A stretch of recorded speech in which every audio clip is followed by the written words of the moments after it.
Good evening, ladies and gentlemen. And depending upon your persuasion, you think that Donald Trump has hit the ground running and Elon Musk is leading the blocking for him, or maybe he's making the proverbial bull in the china shop look tame. And the question is, how is he doing all of this still within the confines of the Constitution? So we're going to have a discussion of Constitution 101 Part 4 with Margo Jones. Welcome, Margo. Thank you, George. And for the reference, the Article 2 of the Constitution is the one that covers the presidency, and it starts off with, "The executive power shall be vested in the President of the United States of America." And that's it. And the rest is just how long he serves and how do you elect him and bunches of things like that. So it's pretty loose. In looking up material about the role of the president in the executive office, it became interesting that the word vested could be interpreted at least 120 ways over our term, as long as the Constitution has been there. And it's just not, to me, anything other than the fact that he has the power of his executive office, and he does have the right of accepting or rejecting what comes from the legislative branch of our government, the Congress, the House of Representatives, and the Senate. Yeah, he can veto a bill. He can accept or veto a bill, and that is the power of the executive office. And they're making a great effort to make all kinds of decisions about what vested means. And in reading a few articles of more recent than the Constitution itself, there are things that the executive of the executive office is making within his executive office. Now, other things that I don't really have much input into what he has created within the executive branch. Up to now, my concept of it is to be the leader of our country, the executive office person, and that he has the right of the decisions brought to him from the legislative office. The one thing, because the Constitution, when I went to school, was mandatory to pass high school, and the U.S. History included the Constitution. And one student, finding out all the things that the legislature was able to do, asked, "What can the president do?" And the response was, he has the power to declare war. And that was, at that time, the thing that he could do, because we were so concerned that he could change the things that had been done in the legislative branch of the government. Yeah, so it gets to be kind of messy, and for the longest time, the president was more or less the watchdog of making things happen the way the Congress said they happen. And along comes Teddy Rosevelt, and he doesn't like the way the country is being run, so he gets in there and starts making bunches of changes. And he gets to be extremely active in what the country is going to do, because he can tell them what to do, because he can tell each one of the branches of the government that Congress created, but he tells them how to do it. And that's the loose end of this thing, that the president is supposed to implement the laws as written by Congress, and then to compound the concern is along comes Franklin Delano Roosevelt, his cousin, and in his first 100 days in office, he has 99 executive orders that he has issued. And as we were talking before the recording started, he's up over FDR was over 3,000 executive orders in his 4 terms. So it depends on who the president is and how active he is. It is what the executive order is, I think, that is in question here. Because our president, our present president, could have made an executive order that would involve the involvement of the departments that he so abruptly cut the heads off of. And people of our country don't particularly like seeing a chicken run around without its head. And it's just something, there's a way of doing things the right way, even if it's an order, and there's a way of doing it carelessly and not thinking of the people.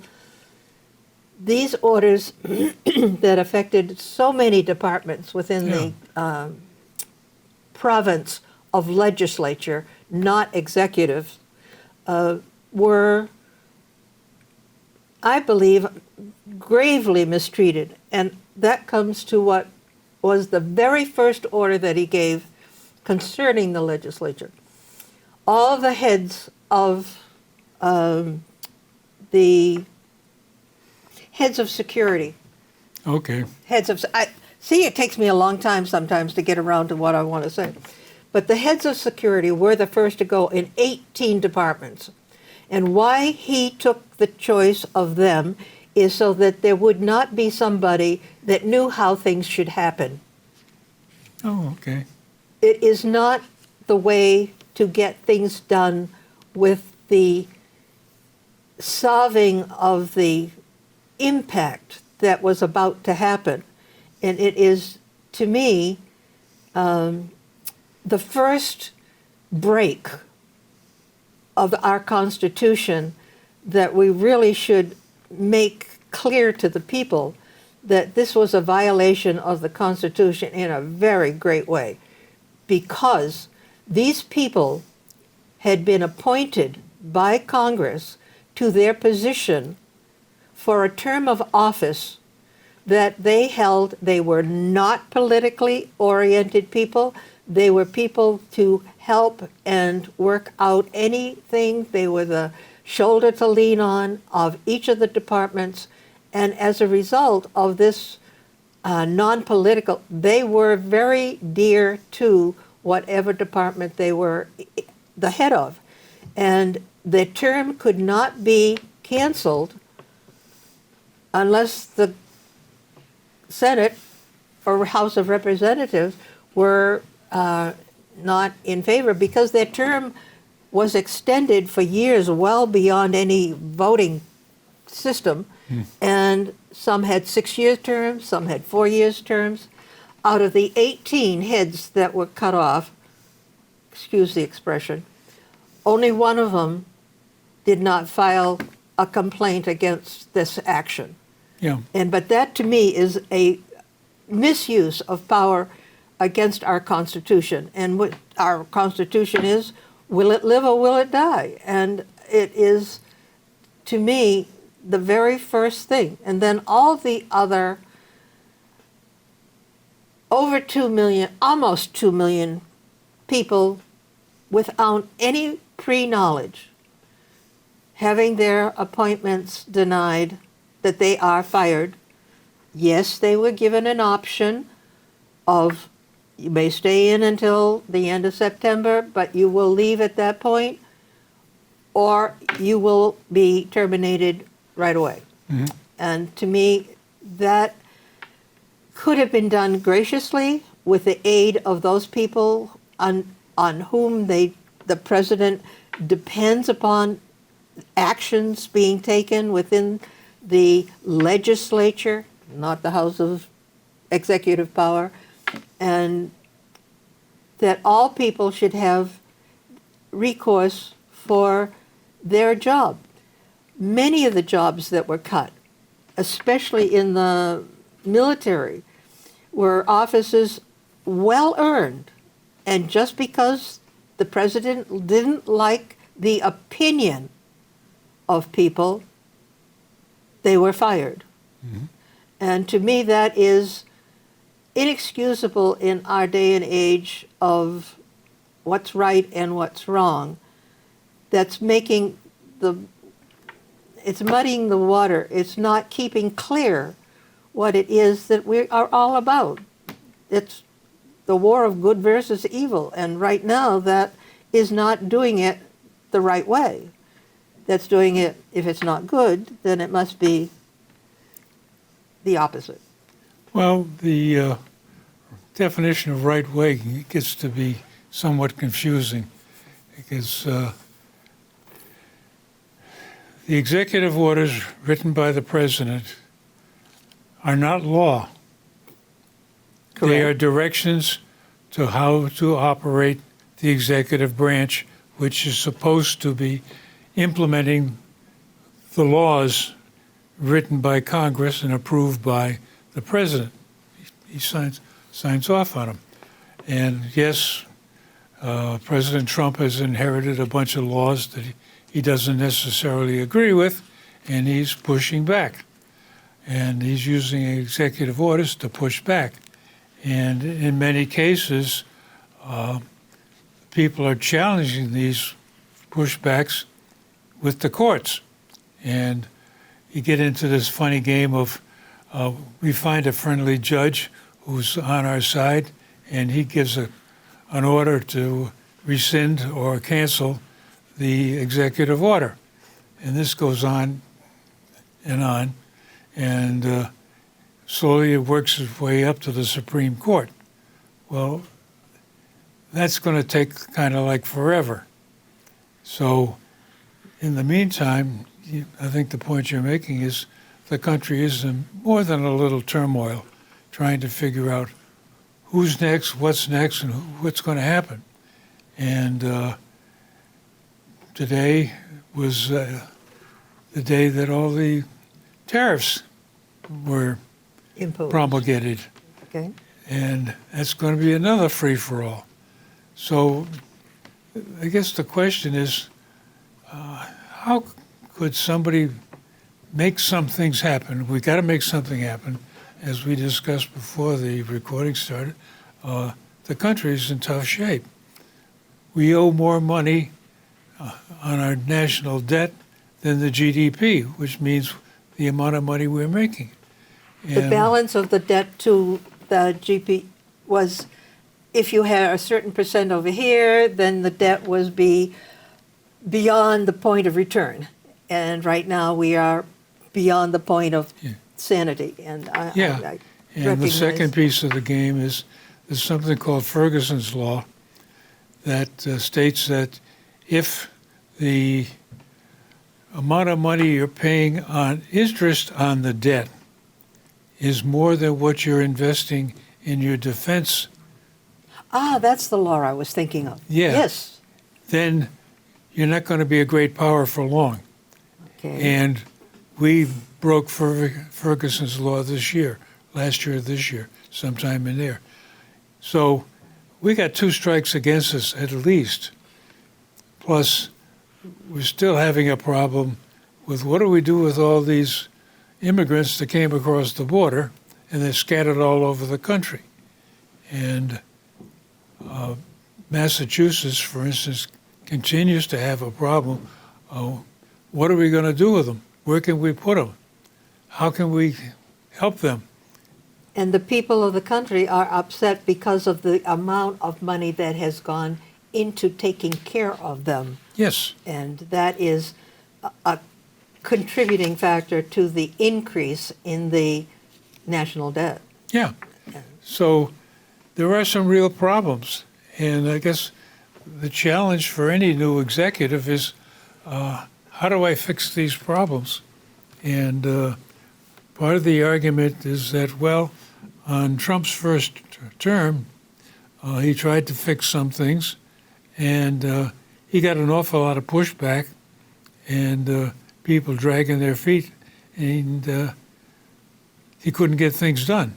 And he had an unfriendly Congress that tried to impeach him twice. So it wasn't smooth going, and not much really happened.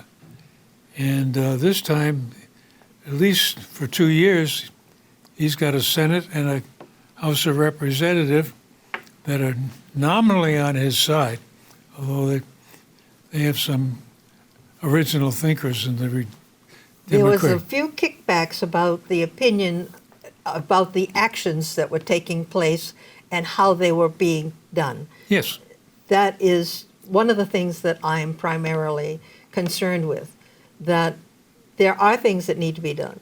You recognize it, I recognize it. But chainsaw, this cutting, disregard for people's rights are just not the way our country is to be run. And this day one of firing near close to 2 million people, the effect that that had is not just here in our own country, because so many of the things that that money went to from the various departments were people who were stationed in other countries. And the largest concern, or one of the largest expenditures and concerns about people, the largest number of people were taken out of the health department. And because of this enormity of people being not just in this country, but in our ability as a country to help others, at least we were able to, people that day discovered they didn't have any way to get home. yeah. It was complete chaos outside of our own country, and the people within the country had hard enough time, but now we have all these people who are in other countries doing what we were doing here. And I just want to bring up one particular issue. The HIV epidemic that is under control through medication. And this medication is stopped as a result of this edict, I'll call it. And within 6 months, they should be back in having an epidemic. Not here, maybe, but maybe here, but in those countries in which we have tried very desperately to control an epidemic situation. And that's just one small thing Yeah. that within time, without concern of our government over the people of the world that do affect our people, Yeah. that doesn't seem to bother the people who are making these decisions. Well, this gets to be one of those difficult situations where Elon Musk and his Doge, Department of Government Efficiency, goes in and looks around and they find out there's a lot of funny things money's being spent on. And one of the ones that really got me laughing was the health department was spending money on birth control for transgender males, And there were a lot of other similar, really weird expenditures. And a lot of it turned out to be just a way to spread graft around. And so there was a serious problem with spending money on the right things. And some of the babies got thrown out with the bathwater is what it comes down to. Because some of the processes we were investing in we're doing good work and doing good work for the right kind of people. So this gets to be the challenge of how do you go in and surgically cut out Erase the wrong and save the right. yeah, with a system that big, it's absolutely messy. So, again, I hark back to the thought that in Trump's first term, he didn't get a lot of support. And the only way he thinks he can do it, my interpretation is, go in with the meat axe, cut it all out, and whoever screams the loudest, well, you put them back in. Which is crude and rude, which is back to my concept is he's making the proverbial bull in the china shop look tame. So I don't know what our time is, so that I. you wanted some time to expound on something. Take it now. Well, I wanted the national parks to be mentioned here because I am an advocate for the fact that our country's national parks are so much a calling card for people outside this country to come and see us, as well as ourselves. And to not have the staff to run them is unthinkable, and to close them, and even with the prospect of being sold off rather than our greatest land opportunity for people. And they are spectacular, and I am just crushed that this particular department is one that always seems to be headed without enough staff, and it is just, I guess I'm a nature girl at heart. Yeah. And so let me know your time if when I'm supposed to be timing here. Okay. Is that all you wanted? That's not my 24. Okay. Is my 24 ready? Yeah. Oh, okay. The protest that's coming up on Saturday is by an organization called 5051, and it is 50 insurgents or riots or rebellion Protests. or whatever. We decided there were going to be protests. Protests. Yes. Okay, that's probably the word That's I'm looking for. tamer. Okay, so we have 50 protests in 50 states, all to accomplish one end, and that is government by the people. Mm-hmm. And that last part, government by the people, is the part that really intrigued me about this. And they have outreaches, not that I'm a protester, I'm a thinker, if anything, but there are things that we could get accomplished by an amendment into our Constitution. But I looked through all of the various ways of getting an amendment to the Constitution, because this is Constitution 101. Yep. And the process involves all the state elected offices. Yep. But there is one exception. There is a constitutional convention that can be held by the states. And in this constitutional convention, the decisions that come out of it go through the process that would go without involving the elected people of the state necessarily. And the 27 previous constitutional conventions did not accomplish what they were to be headed for. And so I would like to propose that we have a countrywide vote, a day of a voting by the people, because this is the thing. There are three things that I would like to include in this day of people's vote, because the people are concerned. And somebody brought up the thought, because I'm not an electronics person, that this whole country is connected wirelessly. And so it could possibly be done in a way that I don't envision. But these are three issues of great concern. And the first one is that the money that goes into Social Security never had a problem until somebody interpreted the fact or discovered that it didn't have a grandfather clause saying the money in, it has to be spent by those people who put money in if it's to go out. That is my first concern, that there should be a ruling that money in is to be for those people who have put money in.